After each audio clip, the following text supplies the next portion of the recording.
बिस्मिल्लाहिर्रहमानिर्रहीम। अस्सलाम वालेकुम नाज़रीन। दोस्तों, पाकिस्तान ने डील कराने की पूरी कोशिश की और डील का लफ्ज़ इस्तेमाल किया गया अमेरिका की जानिब से। जी हाँ, मगर ईरान की जानिब से पाकिस्तानी इस्टेब्लिशमेंट को मुकम्मल और साफ इनकार कर दिया गया।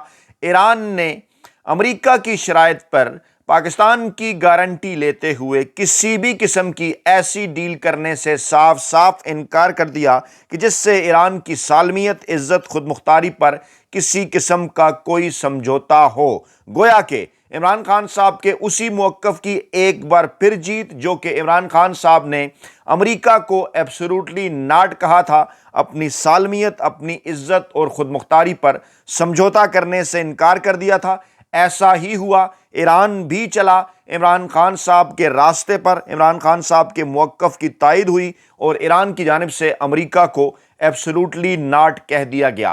क्या मैंने आपके सामने सिर्फ किसी किस्म की जज्बाती स्टेटमेंट रखी है? सफारती हक़ाइक़ क्या हुआ करते हैं? जी हाँ, सफारती ज़ुबान में तो शायद इस तरह से खुलेआम नहीं कहा जाता कि मुज़ाकरात नाकाम हो गए। हाँ, ये कहा जाता है मुज़ाकरात नतीजा खेज़ साबित ना हुए, लेकिन सहाफ़ती ज़ुबान में हम ये बात कर सकते हैं कि फ़िल वक्त मुज़ाकरात नाकाम हुए। अमेरिका के नायब सदर JD वेंस वापस अमेरिका रवाना हुए। तकरीबन 21 से 24 घंटों की ये तवील तरीन मश्क थी और इस दौरान 5 बड़े इख्तलाफात अमेरिका और ईरान के दरमियान इन मुज़ाकरात से पहले भी थे।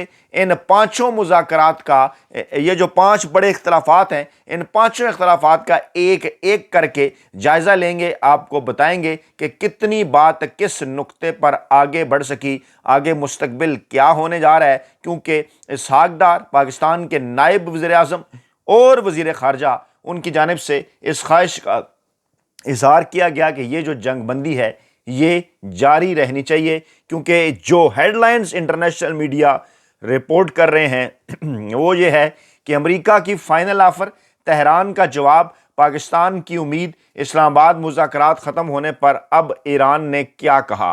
क्योंकि पाकिस्तान की जानिब से जब इस बात की उम्मीद ज़ाहिर की गई कि जंगबंदी बरकरार रहेगी, तो ये शायद इस जानिब को इशारा है कि आगे चलकर ये मुज़ाकरात क्या हो सकते हैं। फ़ाइनल ऑफ़र भी आपको बताते हैं, लेकिन कहा यह जा रहा है कि ये जो भी प्रैक्टिस की गई पाकिस्तान के अंदर, क्योंकि ये पाकिस्तान की चुंतखब हुकूमत नहीं बल्कि सिर्फ़ और सिर्फ पाकिस्तान के मुक़द्दर हलकों का इनिशिएटिव था। पाकिस्तानी इस्टेब्लिशमेंट इन तमाम तर मामलात के अंदर मुकम्मल तौर पर इन्वॉल्व थी। और जो बड़ा नुक्ता जिसके ऊपर बड़ी रुकावट सामने आई, जिसकी तरफ JD वेंस ने भी इशारा किया अपनी मुख्तसर 5 से 10 मिनट की प्रेस कॉन्फ्रेंस में, क्योंकि वो इन मुज़ाकरात की नाकामी के अगले 45 मिनटों के अंदर पाकिस्तान छोड़कर जा चुके थे। उन्होंने जाते हुए ये कहा कि एटमी हथियारों के हवाले से कि वो ईरान नहीं बनाएगा मुस्तकबिल में, हमें ईरान की जानिब से किसी वाज़े यकीन दहानी का जो है वो उसकी गारंटी नहीं दी गई। क्या पाकिस्तान की जानिब से अमेरिका को ईरान के मुकाबले में मुज़ाकरात के लिए बुलाए जाने पर इस किस्म की गारंटी दी गई थी? सफारती हल्के ये दावा कर रहे हैं कि पाकिस्तानी हुकूमत खासी पुरुमीद थी, क्योंकि उन्होंने ईरान की जानिब जो अमेरिका की शराइत भेजी, उस वक्त ये लगता था कि ये शराइत ईरान कबूल कर लेगा, और ईरान की जानिब से जो शराइत अमेरिका को भेजी गई, इस किस्म की खबरें थी कि अमेरिका ये शराइत कबूल कर लेगा। तो फिर आखिर क्या हुआ? इन मामलात पर आगे क्यों नहीं बढ़ा जा सका?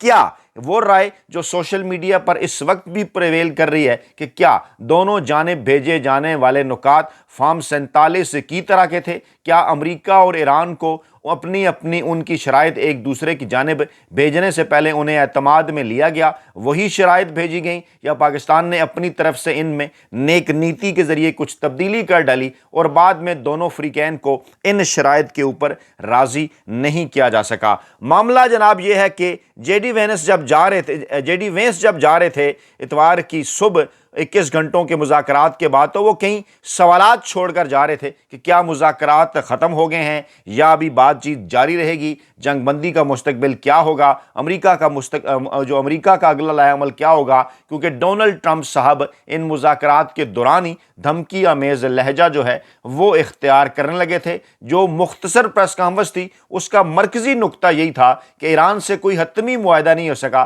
ताहम तज्ज़िया नगार ये कह रहे हैं कि इस्लामाबाद में होने वाली ये जो बातचीत है ये जनाब इसके जारी रहने का एक कवी इम्कान मौजूद है और पाकिस्तान ने भी इसी किस्म की उम्मीद का इजहार किया है। जेडी वेंस ने कहा था कि अच्छी खबर यह है कि हमारे मुज़ाकरात हुए हैं और बुरी खबर यह है कि हम किसी मुआहदे पर नहीं पहुंच सके, और मेरे ख्याल में ये हमसे ज़्यादा ईरान के लिए बुरी खबर है और हम ऐसी जगह नहीं पहुंच पाए जहां ईरान हमारी शराइत तस्लीम करता। जब उनसे जौहरी प्रोग्राम के बारे में पूछा गया तो उनका कहना था कि ईरान को जौहरी हथियार हासिल करने से रोकना सदर ट्रंप का फौरी और देरपा मरकजी मकसद है। यानी यही वो नुक्ता है कि जिसके ऊपर बार बार बात की जाती रही कि किसी तरीके से राजी किया जाए ईरान को इस अमर के ऊपर कि वो मुस्तकबिल में चलकर एटमी हथियार ना बनाए। अब जरा इस मामले को समझिएगा कि फौरी तौर पर इस खित्ते में एटमी हथियार से किसको खतरा है। अगर ईरान के पास एटमी हथियार हों और अगर ईरान उनकी तैयारी, उनकी अफसूदगी जारी रखे, डेफिनेटली, क्योंकि इसराइल के पास एटमी हथियार मौजूद हैं, खित्ते में ताकत का तवाज़न बिगड़ चुका है और ईरान अगर एटमी हथियार बनाता है, यूरेनियम अफसूदगी जारी रखता है, तो मुस्तकिल खतरा और खदशा इसराइल को रहेगा। यानी यह है वो मरकजी नुक्ता जिसको समझना ज़रूरी है कि अमेरिका जो कुछ भी करना चाहता था उसके पीछे ईरान की ख्वाहिशात, इसराइल की ख्वाहिशात और इसराइल के खदशात थे। बाकी जो खलीजी रियासतें हैं वो तो शायद बाद में आती हों, क्योंकि इस वक्त पूरे खलीज के अंदर इसराइल के हमसायों में से अगर कोई मुल्क बराबरी की सतह पर उसको रद्द अमल दे सकता है तो वो सिर्फ और सिर्फ ईरान है। बाकी मामला अबनाए हुर्मुज़ का भी है, मामला लबनान का भी है, मामला खित्ते में ईरान के इत्तहादियों का भी है और डेफिनेटली मामला ईरान के ऊपर पाबंदियों का भी है। लेकिन इन 5 में से जो 3 नुकात हैं वो जुड़े हुए हैं इसराइल के साथ, इसराइल के इर्द गिर्द घूम रहे हैं, चाहे वो लबनानी मलेशिया हिजबुल्लाह का मामला हो, इलाके में ईरान के इत्तहादियों का मामला हो, या फिर इसके साथ साथ यूरेनियम की अफजूदगी का मामला हो। जहां पर अबनाए हुर्मुज़ का मामला हो या ईरान पर पाबंदियों का मामला हो, वो बराह रास्त शायद अमेरिका के साथ जुड़े हैं। लेकिन इस वक्त सरेदस्त जो सफारती हल्के दावा कर रहे हैं वो ये कह रहे हैं कि 1 दर्जन से ज़्यादा मरतबा इन 21 घंटों के दौरान डोनाल्ड ट्रंप से बातचीत करना डेजी वेंस का ये जाहिर करता है कि कितने इंटरेस्टेड थे डोनाल्ड ट्रंप ईरान को इस मामले पर बनाने के हवाले से। और जो उन्होंने कहा कि हम अपनी एक फाइनल सादा तजवीज़ छोड़कर जा रहे हैं, बेहतरीन ऑफ़र है, देखते हैं ईरान इसको कबूल करता है, मानता है या नहीं। वो यही है कि आपके ऊपर से हम जुज़वी पाबंदियाँ हटा देंगे और जो पेशकश उन्हें की गई है उसके जवाब में यही एक्सपेक्ट कर रहे हैं कि ईरान जो है वो यूरेनियम की अफजूदगी नहीं करेगा। तफसीलात बताने से उन्होंने इनकार किया। उन्होंने कहा कि सब कुछ तो नहीं बता सकता जो 21 घंटों के अंदर हुआ, ताहम मैंने अपनी रेड लाइंस वाजे कर दी हैं कि किन मामलात पर हम लचक दिखा सकते हैं, किन बातों पर नहीं। खुलकर हमने चीज़ें जो हैं वो सामने रखी हैं, लेकिन उन्होंने हमारी जो शराइत हैं वो तस्लीम नहीं की। फिर उन्होंने शहबाज शरीफ साहब का, आसिम मुनीर साहब का शुक्रिया भी अदा किया कि बेहतरीन मेज़बान थे दोनों और पाकिस्तान की वजह से कोई कमी नहीं हुई और उन्होंने कोशिश की कि हम किसी नतीजे पर पहुंचने में कामयाब हो जाएं। ईरान की जानिब से कहा गया कि बहुत से मौज़ूआत पर जो है वो मुफाहमत तो हो गई थी। 40 दिन की मुसल्लत करदा जंग के बाद ये मुज़ाकरात हुए। किसी को ऐसी तवक्को नहीं थी कि एक ही नशिस्त के अंदर मामलात तय हो जाएंगे। इनमें अबनाए हुर्मुज़ समेत चंद नए मौज़ूआत भी शामिल थे। हर मौजू की अपनी पेचीदगियाँ थीं। सफारतकारी कभी ख़त्म नहीं होती, ये कौमी मफादात के तहफ़्फ़ुज़ का ज़रिया है। और जब जो ईरानी वफ़द है वो भी जब पाकिस्तान से गया अमरीकी वफ़द के जाने के बाद, तो उन्होंने भी इस उम्मीद का इजहार किया कि ये जो मुज़ाकरात है वो आगे भी चलते रहेंगे और कुछ ना कुछ इसका नतीजा भी निकलेगा। जबकि पाकिस्तान के वज़ीर ख़ारजा नायब वज़ीर आज़म इसहाक़ डार साहब ने भी इसी किस्म की उम्मीद ज़ाहिर की कि जनाब पायदार अमन के लिए ये मुज़ाकरात चलते रहने चाहिए और दोनों ममालिक का शुक्रिया अदा किया कि उन्होंने हमारी दावत कबूल की है और फिर सालसी को हमारी सराहा है। लेकिन जो तज्ज़ियाकार हैं وہ سوالات اٹھا رہے ہیں, خدشات کا اظہار کر رہے ہیں, کیونکہ امریکہ ایک ایسا معاہدہ چاہتا ہے جو اسے اس جنگ میں سے نکلنے میں مدد دے, سیف ایگزٹ بھی دے, جس کی وجہ سے اس کی مقامی سیاست بھی ہے. لیکن یہ کہنا کہ جناب اس سے امریکہ کو کسی قسم کی کوئی بڑی کامیابی ہوگی تو شاید نہ ہو, کیونکہ جہاں تک آبنائے ہرمز کو کھولنے کا معاملہ ہے, وہ اگر دیکھا جائے تو اس جنگ سے پہلے دنیا امن سے رہ رہی تھی. آبنائے ہرمز سے جہاز بھی گزر رہے تھے, تیل بردار جہاز کی آمد و رفت تھی, ملکوں کی اکانومیز چل رہی تھیں, لوگ سکون میں تھے. امریکہ نے حملہ کیا, اس حملے کے بعد اگر مذاکرات اس پر ہوں گے کہ آبنائے ہرمز کھول دی جائے, تو وہ تو پہلے بھی کھلی تھی, تو پھر ان تمام تر چیزوں کا مقصد کیا تھا؟ میں نے پہلے بھی عرض کیا, اسی پلیٹ فارم پر دوبارہ دہرا دوں کہ وہ جو 5 نکات ہیں ان میں سے جو اہم ترین نقطہ ہے وہ وہی ہے کہ جس پر امریکہ یہ چاہتا ہے کہ جناب ایران یورینیم افزودگی بند کر دے. جوہری تنازع ہے بڑا, اور جب انہوں نے یہ کہا کہ 21 گھنٹے تک مذاکرات جو بند دروازوں کے اندر ہوئے ہیں, اس میں سب سے سادہ بات یہ ہے کہ ہم ایران سے یہ یقین دہانی چاہتے ہیں کہ وہ جوہری ہتھیار نہیں بنائیں گے, اور جوہری صلاحیت حاصل کرنے کے لیے درکار آلات بھی جو ہے وہ حاصل نہیں کریں گے, اور یہی امریکی صدر کا بنیادی مقصد ہے. لیکن ذرائع یہ دعویٰ کر رہے ہیں کہ ایران کے مطابق جوہری عدم پھیلاؤ کے معاہدے کا دستخط کنندہ ہونے کے باعث